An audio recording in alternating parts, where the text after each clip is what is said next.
Alright, here we go. This is a custom, for some reason, custom 1v1 on Duel between the red player in the upper left. It is happydeath in the classic bomber, and his opponent, the carbon player in the bottom right. It is R3ddog in the classic paladin. Interesting. These are interesting 1v1 mech choices, although I will fully admit I am not 100% caught up on the current meta. But I do enjoy seeing this type of 1v1, these mechs in 1v1. It's much more interesting than what I guess I'm used to seeing is a lot of Striker, a lot of Osprey, a lot of, what else is there a lot? I don't know, I don't think Helix is very, it's not very in right now. But both players going very standard initial corner outposts because that's the first one the creeps go into, yada yada yada.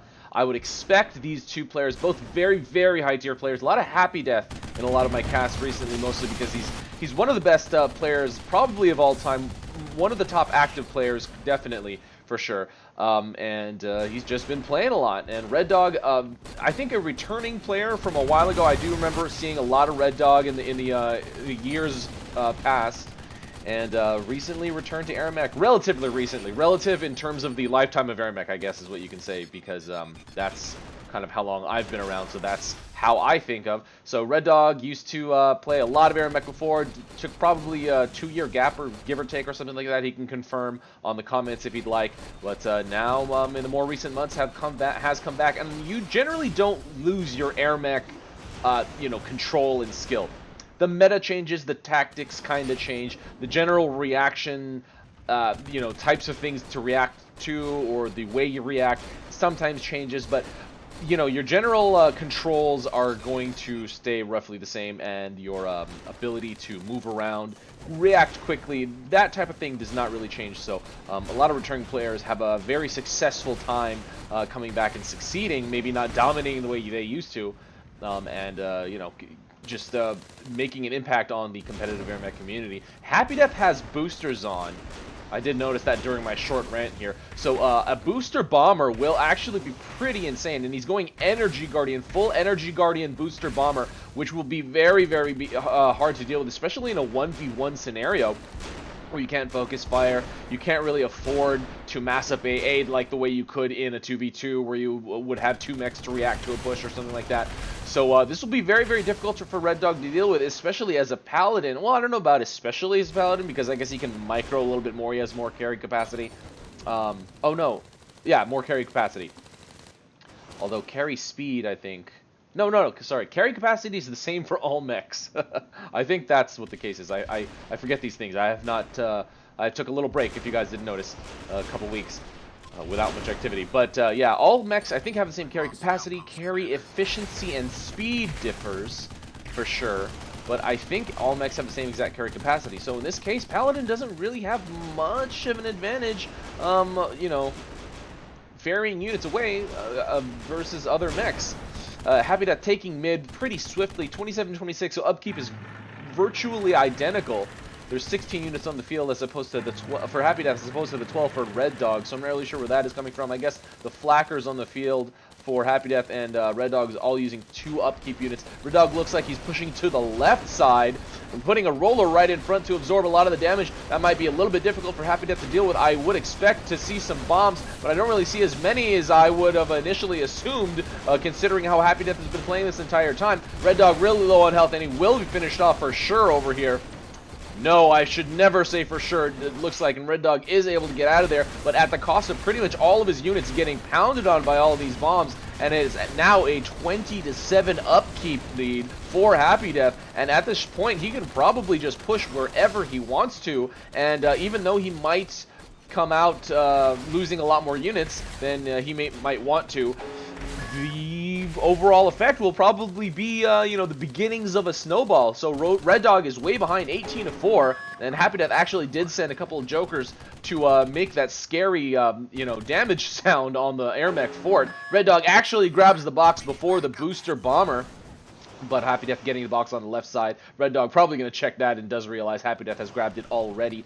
4 minutes into the game, we are about to hit level 2 creeps, and happydeath dropping a tank on the right side just in case a secret push. That is, I think that's pretty much why he did. Maybe he should have put it a little bit further up if that's what his intention was. But yeah, I mean, more radar vision is always better. That's probably why he actually did it. Unfortunately, you cannot see specific teams' radar vision anymore. That was kind of removed from spectator functionality. I don't think things are necessarily removed as they are indirectly removed. Oh, and happydeath bombing the fort, I guess because he has nothing else better to do right now besides wait for his units to build. And that he is doing, pumping out more units.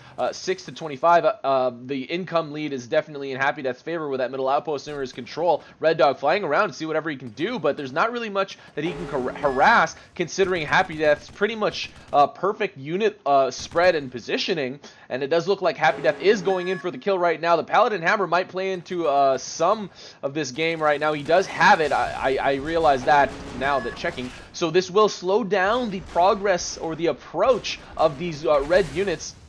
And, yeah, R3ddog needs to pull back as much as he possibly can. It does look like happydeath is going for the straight-up kill. It doesn't look like he's going to switch to a capture command. He's actually attacking all the side units over here. I'm not exactly sure what his goal is there, but his units are kind of spread out. So these front, Longhorn, and Flacker are actually going to take a lot more damage than they should. Now he is turning them around, but I think it's a little bit late. He is bombing down, so he will be softening up these units, but unless he switches his units to hold position, that really won't do that much, because all these units are just going to be completely damaging all of happydeath's units once they actually get within range of the fort and stop firing at enemy units. So R3ddog's actually really needs to get out of there, but if he gets killed, that is actually really huge. So he will not be here to micro his units around, and happydeath is going to Manta strike like crazy. R3ddog, he's probably going to survive this since his tanks are actually shooting away, but well, actually he hasn't gotten, okay, I think happydeath did set his units to hold position, but he did not kill as many units as he wanted to, so might have been a little bit better for happydeath to focus on fort damage and himself getting killed there. R3ddog now going to move up as fast as possible, going to try to neutralize them at outpost, and actually this is probably going to be a complete swing in R3ddog's favor. Now moving out, oh no, these units I guess were on follow or something like that, are now heading towards happydeath since he respawned.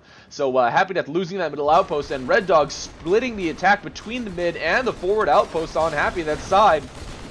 happydeath is going to try to finish off what he can with a couple of tanks ferried up, and does lose that forward outpost as a an attack point, as a fallback position.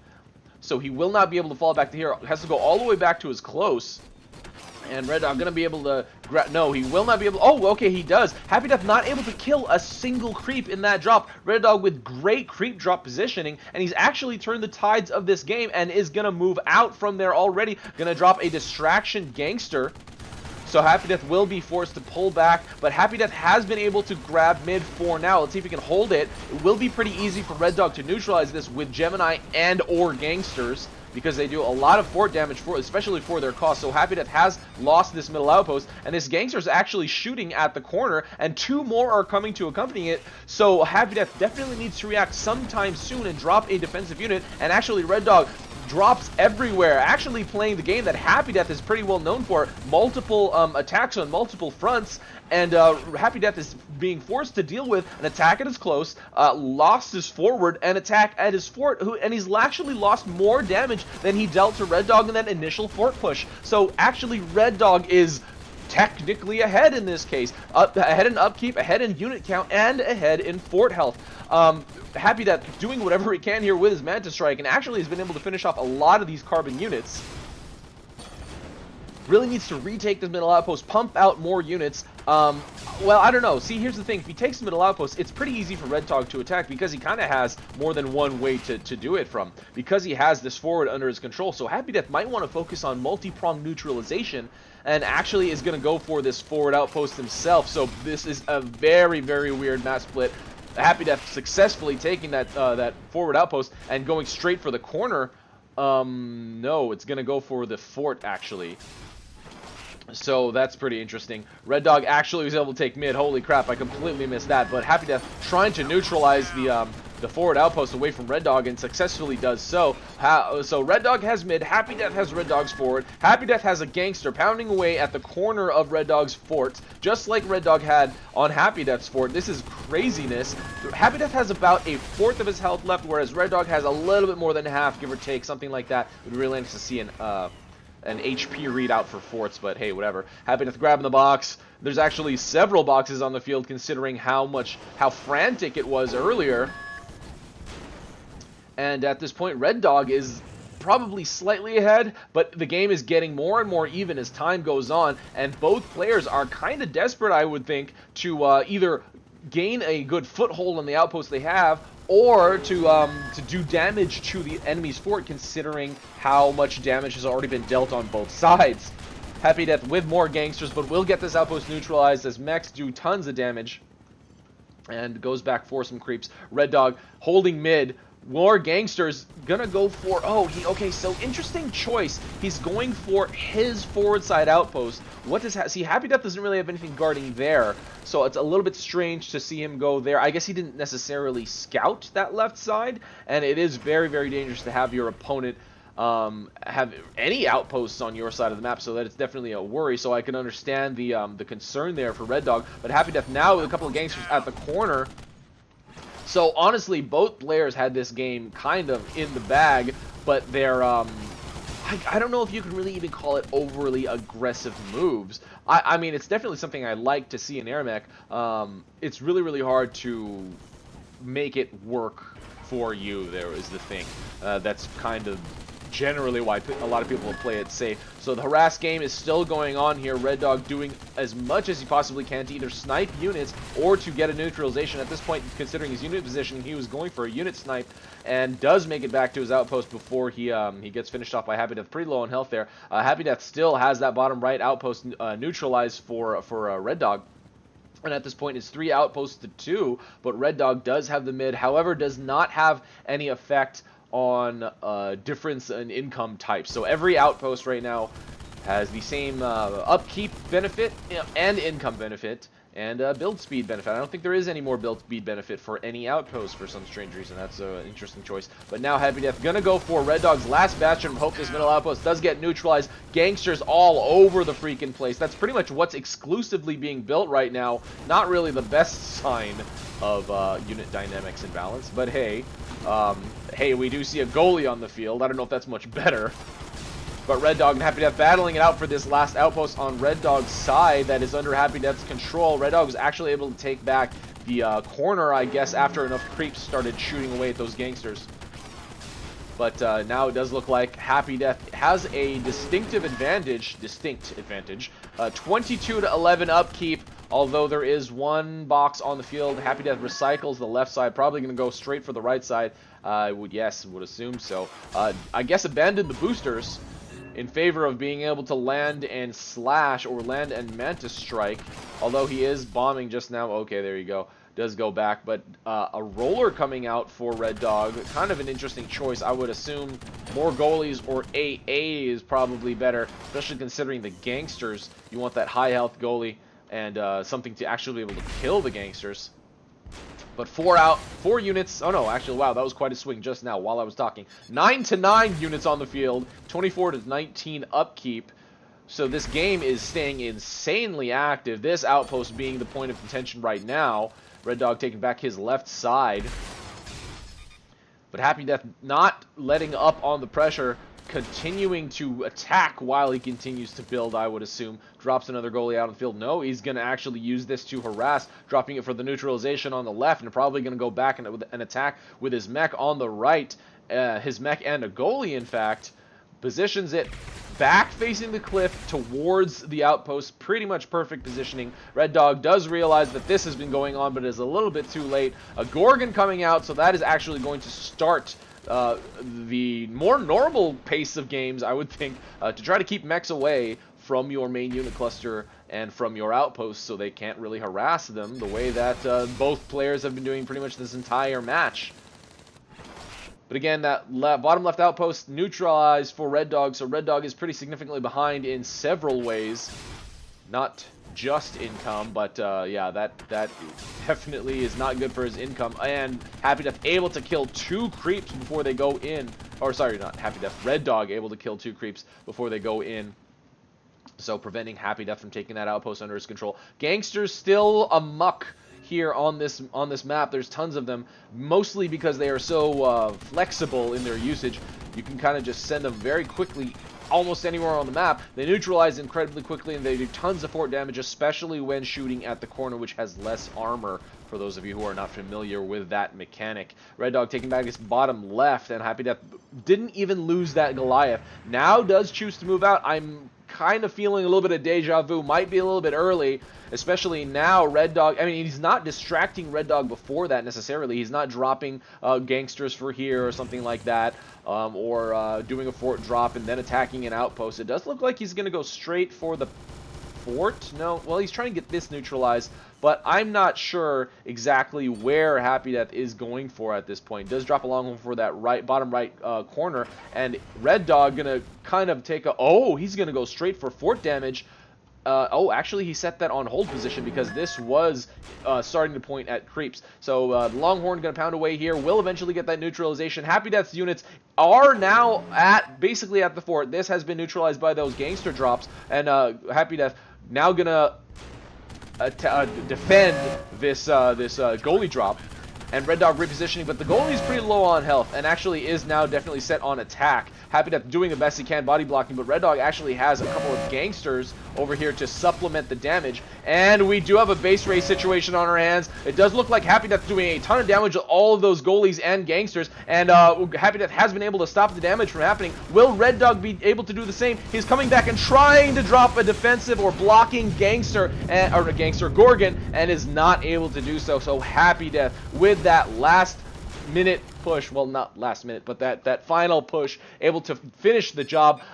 I don't know why R3ddog decided to go for a goalie drop at that point in time, followed up by the gangster drop. I am relatively certain that he saw happydeath push all of those units forward, and you could only assume he's going for the fort, you know, considering how much fort health both players had. I guess R3ddog realized he was behind. He saw that kind of his only window of opportunity was or I guess not even a window of opportunity. There wasn't really much that he could do left in the game. He just needed to do something, and I guess his best shot was after taking a look at the fort healths, realizing, okay, so he's low on health. I doubt I can take back posts at this point. He's really far ahead in army and supply and in income, so it's going to be an extremely steep uphill battle to fight back for those outposts. So maybe his best choice was to just try to get the finish, and due to happydeath's current fort health at the time, his best chance was to do drops. But it was kind of strange to see the single goalie drop and then followed by the gangsters. I don't know, maybe I guess his choices of units on the field were pretty limited at the time.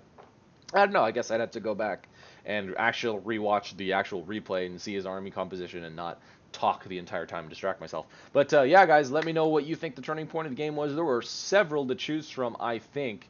And keep sending in your replays. Again, still looking for more help. I have had volunteers, so big thanks to you guys who have helped me screen replays to see if they have been able to play through, basically verifying the replay's integrity. But I am definitely willing to take all the help that that can come to me. So if you would like to assist in verifying replays, definitely contact me on Discord. I believe my number, after RUI number, I think it's 5115, something like that. Anyway, I'm on the AirMech Discord, so chat with me there. Do a mention, say sup, or something like that. This is RUI, and that is game. See you next time.